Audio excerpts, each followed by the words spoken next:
Okay, this week we're going to be talking about the newborn. Over the last few weeks, we've been talking about mom, we've been talking about prenatal, we've been talking about pregnancy, we've been talking about labor and delivery, we've talked about postpartum. Now we're going to be talking about the newborn. Okay, so as you can see from the picture, this baby here is crying very well. He's pinkening up real nice. The baby needs to adjust to extrauterine life. And this is what we call the transition period. So respiratory and circulatory systems are required to rapidly adjust to their life outside of the uterus. Now remember, when they were inside, they had the placenta and the umbilical cord to take care of everything for them. But now that they're outside, they're pretty much on their own. The establishment of respiratory function with the cutting of the umbilical cord is the most critical extrauterine adjustment as air inflates the lungs with that first breath. Remember, we talked a little bit about it in class. When that baby takes that first breath, that's when the magic starts happening and they start to transition from intrautero to extrauterine. Circulatory changes after birth occur with the expulsion of the placenta and the cutting of the umbilical cord when the newborn begins to breathe independently. There are three shunts, the ductus arteriosus, the ductus venosus, and the foramen ovale. Functionally, they close during this newborn's transition. Once they take that first breath, the pressure changes inside of the heart, and that is what makes the shunts close. Okay, as you can see from your slide here, adaptations of the respiratory system, remember they are taking in that amniotic fluid. That helps their lungs to mature. It's very important for their growth and development. But when they come out, they're going to have some of that in there. And it's not considered best practice anymore to suction them immediately after the head is delivered. Now we wait until we see if they need to be suctioned. The advantage of the vaginal birth is that the baby is getting that squeeze as they're coming out of the birth canal. So, contrarily, when they're delivered C-section, they're not getting that squeeze. So the C-section babies are the ones that are at a higher risk of developing respiratory distress after birth because they're not getting that fluid out like they would if they had been born vaginally. Surfactant, very, very important. This is why we are concerned about premature babies. Premature babies don't have enough or any surfactant to keep the alveoli open. So if you have a premature baby that is born, more than likely they're going to be intubating that baby and giving them at least one dose of surfactant, if not two, or would. Okay, this slide here, the cardiopulmonary transition, so increase in pulmonary blood volume, conversion from fetal to neonatal circulation. The baby is considered a neonate until they are 30 days old. Immediate assessment is necessary. Obviously, we're looking at their skin color, and we're looking at their respiratory rate. We're looking at their breathing pattern. Do they look like they're having distress? Newborns will do what we call grunting if they are having distress. It's kind of sounds like a sigh. And what they're doing with the grunt is they're forcing the air into the lungs. So that is definitely a sign of respiratory distress. Acrocyanosis is a bluish tint to their palms and to the soles of their feet, and this can persist up to 24 hours. That is not something that we are concerned about. It's something that we monitor, but again, we need to be educating our parents that this is a normal thing that the baby's going to go through, and it should resolve on its own. Okay, so continuing on with our cardiopulmonary adaptation. The combination of the increased aortic pressure and the decreased venous pressure, along with the increased systemic pressure and decreased pulmonary pressure, combine to close those ducts. And this all occurs with that baby's first breath, so it happens very quickly. If any of those ducts are left open, that is where you're going to get a murmur from. Another reason that they have murmurs is if they have a congenital issue with their heart where they're having a left to right shunt or a right to left shunt, such as a ventricular septal defect or VSD. That is the most common congenital heart defect that babies are born with. Okay, moving on. So, assessing the cardiovascular transition. So, within 30 minutes, the heart rate should be pretty well adjusted. 120 to 160 is considered normal. Your ATI book states 110 to 160. We want it to be above 100. That's what we want. When we are assessing the baby, if we're present during the delivery and we're listening to them with our stethoscopes, we want that heart rate to be above 100. If, on the other hand, it is below 60, 60, that is considered bradycardia, and they're going to start chest compressions immediately. Capillary refill, it's going to be sluggish when the baby first comes out, and that's normal. That's what we expect. But as the baby is taking those breaths and as that heart is adjusting to being outside, the cap refill should normalize. Okay, so one of the cardiac issues I did want to draw your attention to is the baby's lack of coagulability. They have a very diminished coagulability because of the vitamin K deficiency, because of the sterile gastrointestinal tract. They haven't eaten anything, and they need to eat something in order to get the vitamin K going. So that's the reason why they get a vitamin K injection after birth. Okay, so thermogenic adaptation. Newborns are homeothermic. They very easily go into cold stress, and there's lots of ways that can happen. So that is one of the big reasons why when the baby first comes out, you know they're wet. They've been in a wet environment for the last 30 or 40 weeks, whatever it is. So they need to be dried off, and we dry them off vigorously. This is what we call stimulating them.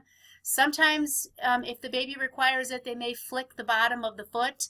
But normally, giving them a good rub down with a blanket is pretty much all they need.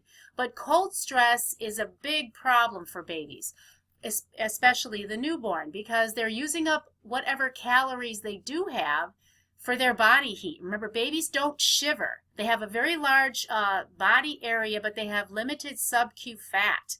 Limited ability to shiver. They don't really shiver at all.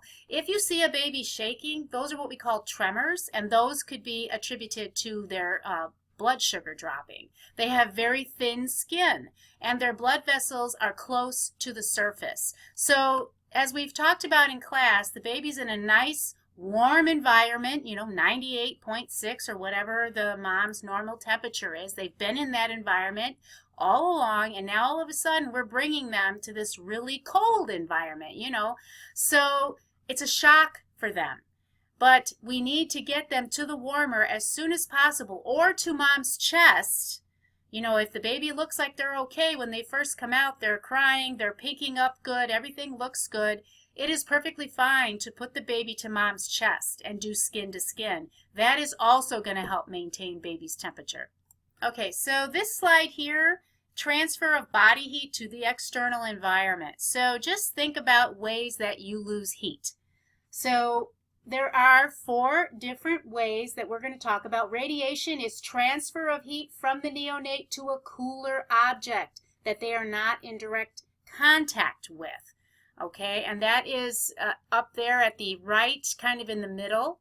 So convection, that's another way that babies lose heat. So convection is transfer of heat when flow of cool air passes over the infant's skin. So that's just being in the air. Remember, when we bring them out, they're wet. And even when we dry them off, when you're wet, your pores are still open. And then that cool air rushes over their skin and it causes them to lose heat. The third way is evaporation. So this is loss of heat when water on the infant's skin is converted to vapor. Okay? And then the last way is conduction. So transfer of heat when the neonate comes into contact with cooler surfaces or objects. So if that warmer that you're going to put the baby on is not turned on and it's not warm, that's not going to do the baby any good. The baby's going to end up losing heat rather than gaining heat. So this is a visual example of what happens to babies when they go into cold stress. So you get the top, the baby is exposed to cold. That increases their oxygen consumption. It increases their respirations. Remember, they're trying to compensate. Pulmonary vasoconstriction. Then decreased uptake by the lungs of oxygen. On the other side, peripheral vasoconstriction, so the vessels are being constricted, which decreases the oxygen delivery to the tissues, increases your anaerobic glycolysis, which decreases your PO2 and your pH, and as a result, babies can go into metabolic acidosis. Okay, so hepatic adaptation. So function limited because of the GI tract activity. Remember, they haven't eaten yet. There is deficiencies in forming plasma proteins and limited blood supply. So if that happens, they have a decreased ability to conjugate their bilirubin. Remember, that's one of the reasons why these babies end up with hyperbilirubinemia. They cannot, their liver is not functioning the way that it should. So when they have the breakdown of those blood cells, they can't do anything with it. So it's just going to remain floating out into the circulation, and that's what causes the baby to have that yellowish tint to their skin. They have a decreased ability to regulate their glucose concentrations. They have less glycogen stores. So this is a reason for the neonatal hypoglycemia. They have a deficient production of prothrombin and other coagulation factors that depend on vitamin K for synthesis. So again, this is what's going to predispose or put that baby at an increased risk for hemorrhage.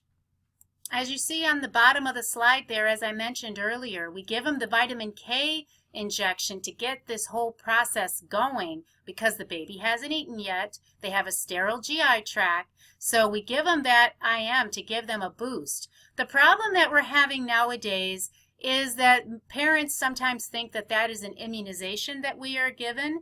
And if you decide to work in this area, you have to make sure that you're educating them that no, this is not an immunization that we are giving. It is something that the baby needs to prevent them from having bleeding. Okay, physiologic jaundice. So this occurs when the baby's not able to efficiently take care of the breakdown of those blood cells, and that can appear anywhere from 24 to 48 hours after birth. That's why they're always going to check the baby's bili levels before they are discharged. As you see down at the bottom of your picture here, that baby is under what we call phototherapy. So they have lights. Some of you have gotten to see the lights that have been to the hospital. They have lights that sit above the baby. They're ultraviolet lights. If you think about going to a tanning bed, this is the same principle. So you see the baby's got a mask over their eyes. We have to protect the baby's eyes because the UV can damage the baby's eyes. So you're basically laying the baby with nothing on but the mask and a diaper, and they just have to lay there. And babies don't always like it because they don't really like to be naked. Pathologic jaundice, on the other hand, is something that is present at birth. There's something that's going wrong in their body. Breastfeeding jaundice can begin in 2 to 4 days, higher levels of bilirubin than formula-fed babies.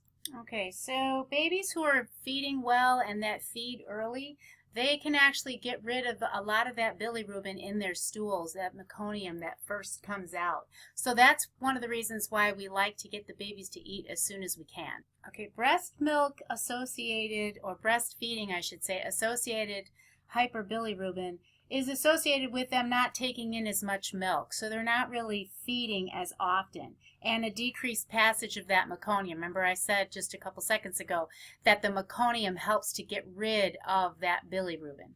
Okay, so early and frequent feedings, 10 to 12 times a day, not giving the baby formula, not giving them glucose supplementation. This is what they consider a primary therapy for jaundice. So this is going to help, but if it doesn't, obviously then the baby's going to have to go under phototherapy. Kernicterus is the complication that we worry about the most with jaundice. This is where the unconjugated bilirubin ends up going into the brain itself. This can cause a lot of problems for babies, and they actually can die from this. So this is where I'm going to leave off on this recording. We'll continue our newborn discussion on the next recording. If you have any questions about what we've discussed so far, please let me know.